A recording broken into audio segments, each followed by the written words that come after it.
Welcome to The Metal Substance, the podcast made for the eventual funding of a city metal philharmonic. I'm your host, call me Victor. I encourage the practice of listening to metal while I talk about metal, which is why there is no background music.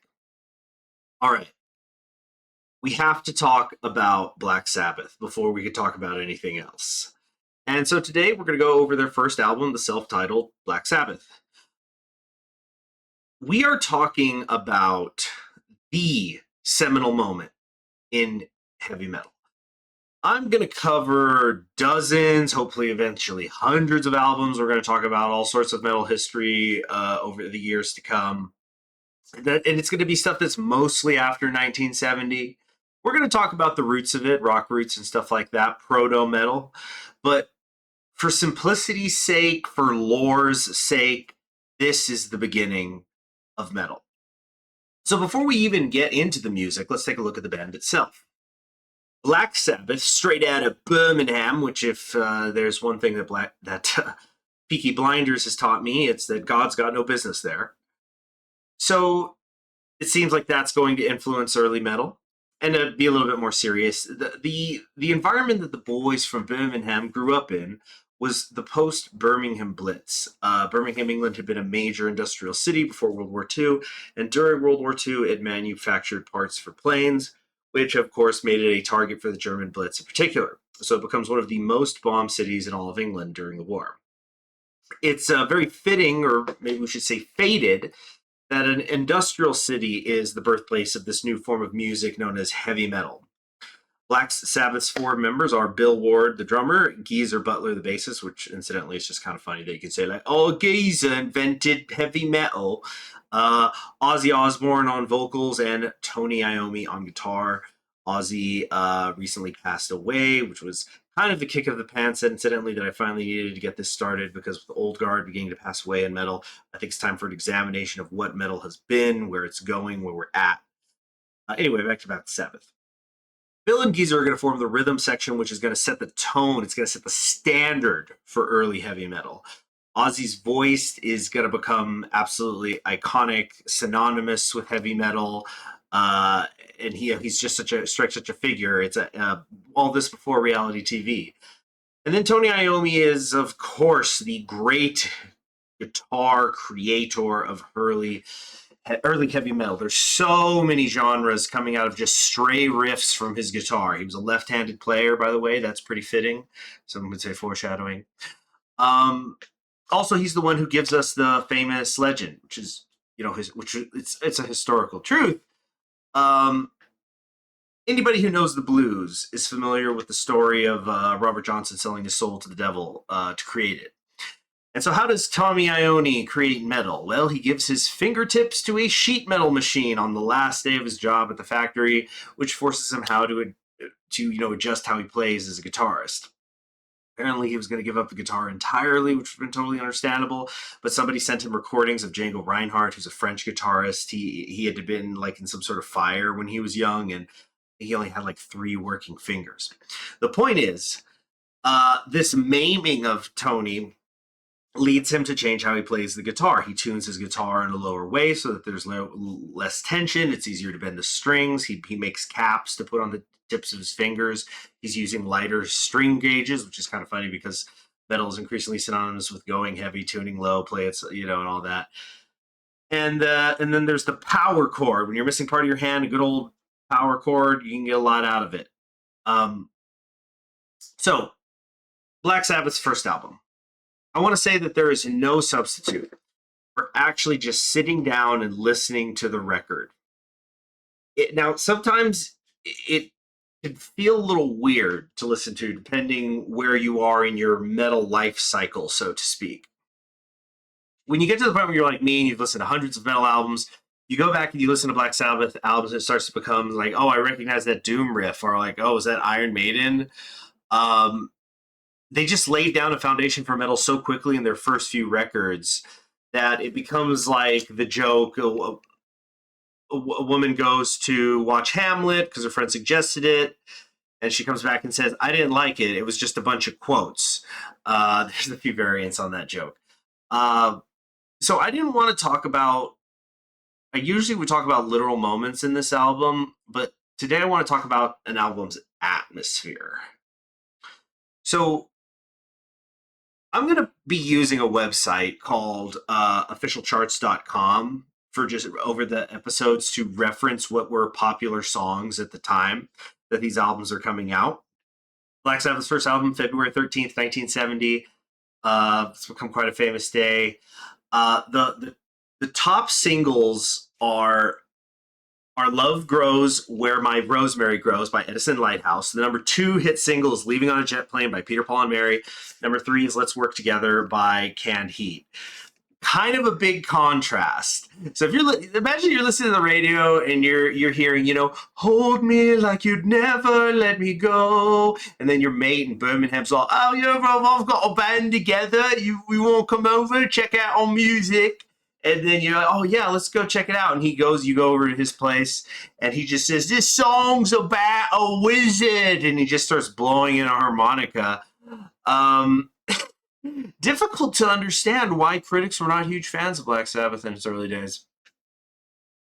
Now this record, when you listen to it, you could go online and there's people who really get into the musical theory of Black Sabbath, the Devil's Chord, the minor harmonies that are at work, how this atmosphere is quantifiably created. You don't need to understand the quantity, you just need to understand it. What it is when you are marching through this Black Sabbath record is something that's grimy, it's dusty, swampy, dirty, it's clouding your vision. The occult is in the corner of your eyes, and the only time it's not in the corner of your eyes is when it's completely filling up your entire vision. It's an album that's very bluesy and sad. It's an album that is a crystallization of the dark side of light. And Bob Ross. I mean, Bob Ross fans out there who says like, you need the darkness so you can see the light. And well, they're showing you the darkness here. Heavy metal has a lot of its roots in the acid rock psychedelic movement, and here you're definitely hearing that, but it's been turned on its head. This is not, whoa, man, my dealer gave me these tabs, and like, I'm just sick. I feel like I'm just a flower right now, man, and I'm exploding into color, and like, I can smell the colors, and they're really nice because they smell like flowers. No, this is, this was a bad batch. My brain is exploding. Everything's turning black. And even the colors that I could see are just scaring me because I'm really upset about how they're just going to turn black too. So I'm just seeing the fading moments of life left before the blackness consumes everything. It's just a matter of time. Not exactly Peter, Paul, and Mary. Incidentally, the Church of Peter and Paul is in Birmingham, England. So how about that? So what kind of genre of music is Black Sabbath anyway? Well, it's difficult to say. I don't like to categorize them because they're such originators. But if I had to have a gun to my head, I'd say, they're doom metal. Certainly by the time their third album, Master of Reality, comes along, they're going to start really codifying the doom metal sound.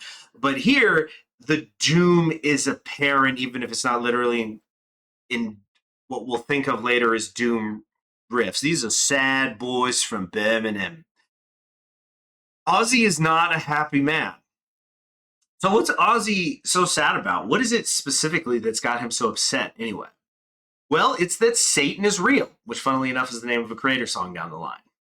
You see, it's sometimes joked that Black Sabbath is not only the originators of heavy metal, they're also the best Christian heavy metal band there's ever been. But the idea is Satan is real. And how do you know? Because just look at all the awful things that are happening in the world. We're going to get into the lyrics in a little bit, but something I wanted to point out, incidentally, I don't think there's enough attention because I'm going to mention tracks. I say it. I have difficulty saying, and there seems to be a lot of different disagreement about like how many tracks are actually on this album because a lot of them blend into each other, and I personally, I tend to just listen to the whole thing at once if I'm going to throw this one on. Not that this is my favorite Black Sabbath album, but it's certainly an extremely important one. Anyway, there's an industrialness to this album. In a way, it's really symphonic. Honestly, like I said, there's these bluesy jam sessions, and it's just one of those albums I throw it on and it's like, that's it. I'm doing this for the next 40 minutes, or at least listening to it while I do my laundry. Anyway, I've already used up a lot of time. It's already gone about 10 minutes. I didn't want to go. I don't want these to go much longer than that because we have so much ground to cover in the first like 100 episodes. But I wanted to focus on the lyrics in this album more than the music in particular.